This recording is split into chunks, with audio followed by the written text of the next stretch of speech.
Hey everybody, it's Marty Boardman with Fix and Flip Hub, and in this video I'm going to show you how to build your fix and flip team. And as kind of a bonus, I'm going to give you 3 other little nuggets. I'm going to explain to you this 4 boxes concept for fixing and flipping houses.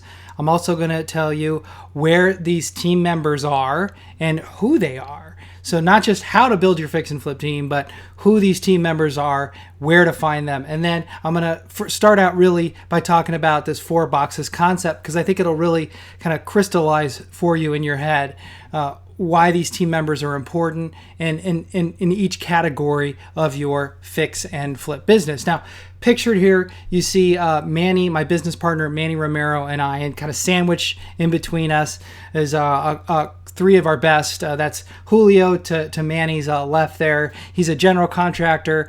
You've got Marty, who's our electrician. He's in the middle. Talk about confusing. An electrician named Marty and a business partner named Marty. And then that's John. He's got the tape measure.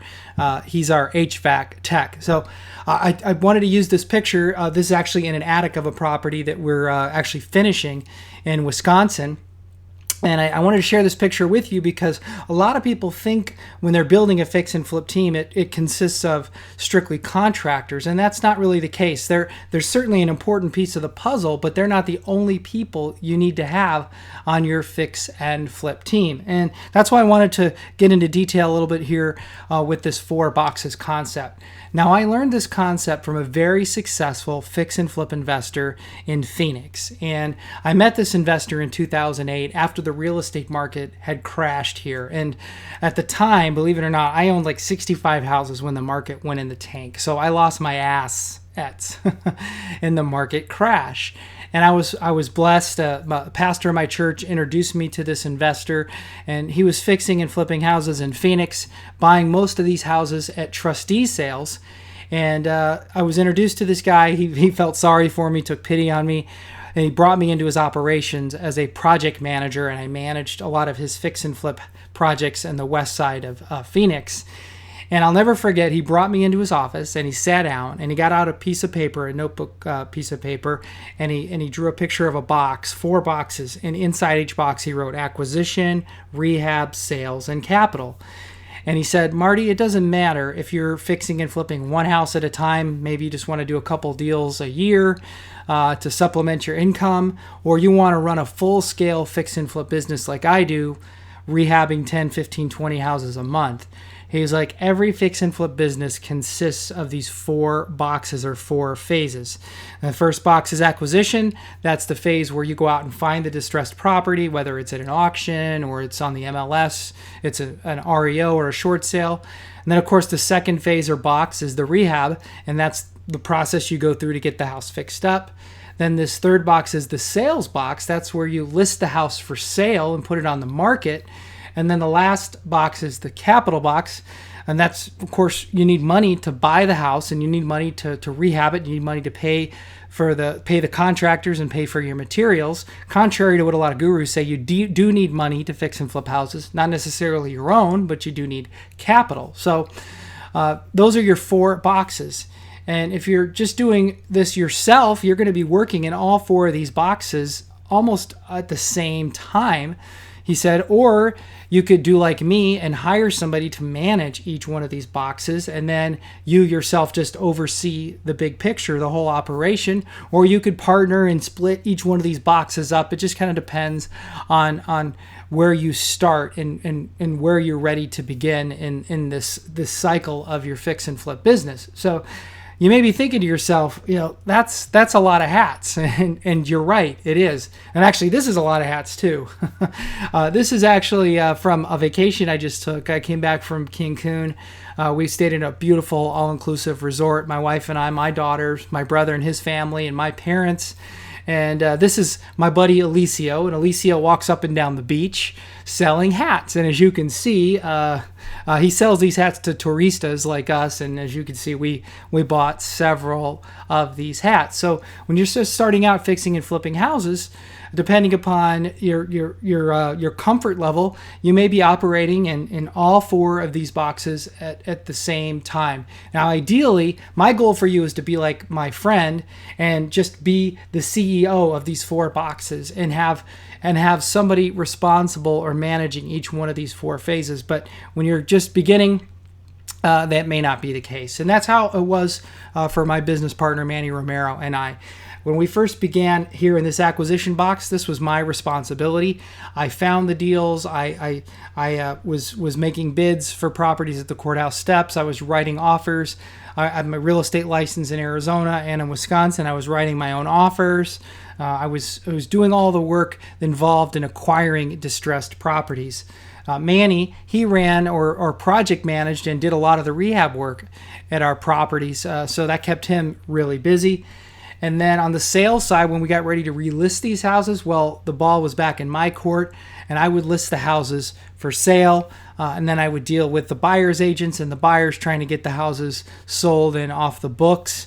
And then lastly, this capital component, actually him and I worked together on this. Manny raised a lot of private money from private lenders, and then I would work with a lot of the hard money lenders so that we always had cash to buy the properties, to fix them up, and to get them back on the market. So that's the 4 boxes concept explained. And again, our goal for you, our goal for ourselves, is to manage these 4, not be actually doing the physical work required in each one of these 4 boxes. So who are the team members in these 4 boxes? So in your acquisition box, in order to have properties in inventory to fix up, we like to have wholesalers, realtors, and auction reps. The wholesalers, they're the guys, you see the "We Buy Ugly Houses" signs on the side of the road. They do a lot of direct mail and guerrilla marketing. We typically like to have wholesalers we buy properties from. We love realtors on our team. We have multiple realtors in Phoenix and Wisconsin that we lean on to bring us deals and find us deals. And then if you are going to be buying at the auction, we haven't bought houses at auctions in several years, but when we did, we had a rep that would be down at the courthouse steps daily placing bids on our behalf, so we didn't have to physically be at the courthouse steps.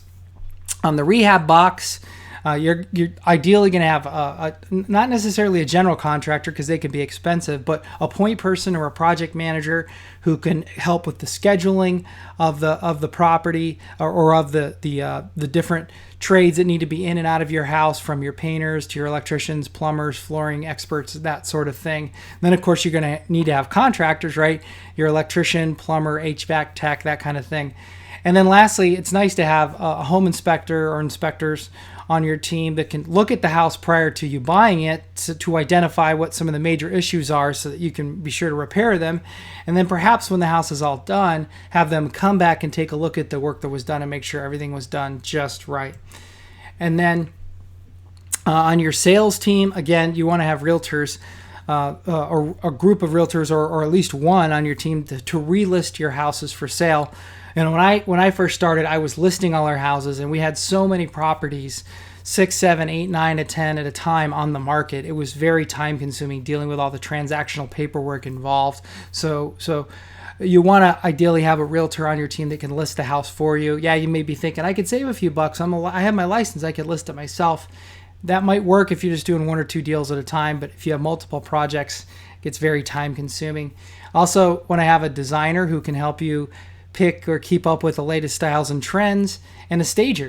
We like to stage all our fix and flip properties with some basic furniture and accent items. So you want to have a stager on your team. And then lastly, this is very important, as a title rep. Your title rep is somebody that that will put the house in escrow once you have an accepted offer. And if you have somebody you work with consistently at a title company, you're going to get better service. You're probably going to get better pricing. All right. So on this capital box, hard money lender, hopefully if you don't have a lot of cash, you can lean on a hard money lender in your market, and or a private lender that can finance a portion of your purchase and some of your rehab costs. And then a banker, a personal banker, is really important. We have a small bank we do business with here in the Phoenix area, and one person typically that we deal with at that bank that helps us with wire transfers, getting cashier's checks cut for earnest money deposits on our properties. So that's all really important. These are all important members of our team. And just kind of want to show you a picture because I'm really proud of the people that the crew or the team that we've assembled. And it's really difficult to fix and flip houses in one city like we do in Phoenix, but let alone two markets. We go back and forth between Phoenix and Milwaukee, and we've got a great group of people in both cities. On the top left there, that's Kim with Manny. She's one of the realtors on our team in Wisconsin. That's them walking through an REO property. You could see it was really cold. That house obviously didn't have any heat on. We got great trades. People that lay tile, that do cabinet installation, demo work, siding. There's a picture again of Manny and I with three of our favorite contractors. And then, we've got general contractors and people that can pull permits for us. Just a great team of people in both markets that allow Manny and I to work on our business and not in our business. And that's, again, our goal, and it's our goal for you. So where do you find these team members? Well, here in your acquisition box, it's all about developing relationships really with every member of your team in all four of these boxes. But I'll just tell you, for each one of these boxes, a quick story. The wholesaler that we work with, for example, in Milwaukee, was somebody that our title rep introduced us to. She said, "I've got a guy. He buys a lot of distressed properties, but he's not really into fixing and flipping them himself. I think you guys should meet." That's how we met our wholesaler. The realtor that we work with in Wisconsin, we met her. She had a listing, a distressed property listing, a short sale. We got to know her, bought the property from her, and ended up relisting the house with her again, and developed a relationship that way.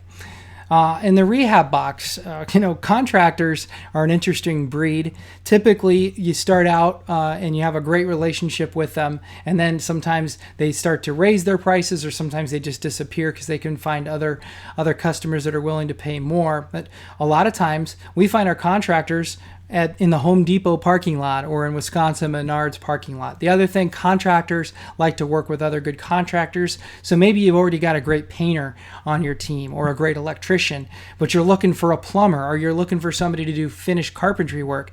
Ask those good contractors if they have any recommendations, because good contractors usually like working with other good contractors. So on the sales box, again, it's all about relationships. So when it comes to say realtors, I like to look for realtors who clearly have some success or have had success in the past listing other investors' properties. So ask investors in your area, who do you list your houses through? This is pretty easy to do. Look around, be aware when you're driving around your area. What realtors seem to have the most signs in the ground? They're the ones who have the most listings. They also usually have the most buyers. Call that realtor up and talk to them about doing business with them. So pretty straightforward, right? So what about capital? How do I find money, or where do I find people on my team that can help me fund my deals? Listen, hard money lenders right now are a dime a dozen.